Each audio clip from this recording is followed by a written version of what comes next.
Hello guys, in this video I am going to show you how to add an extra column to your document on the Google Sheets application. But first I just want to mention, don't forget to subscribe to my channel because at 10,000 subscribers I am going to show you my whole YouTube revenue statistics and growth strategy, how to make money online. So let's jump into it. First of all, open the application on your phone. And then you should select from these documents that you have already created, or you have the possibility to create a new document by tapping on the plus icon down below in the right side corner of the screen.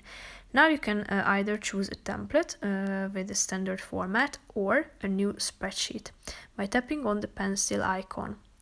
Then you need to type in the name of your file, press the button create, and now tap to the part or on that cell where you would like to add an extra column. Tap on the plus icon at the top of the screen, scroll down, and you have the ability to choose whether you would like to add an extra column to the left or right side of the screen. So now, as you can see, you have added that column. So that's pretty much it for this video. I hope you found it helpful. If you did, consider subscribing and see you in the next video. Bye bye.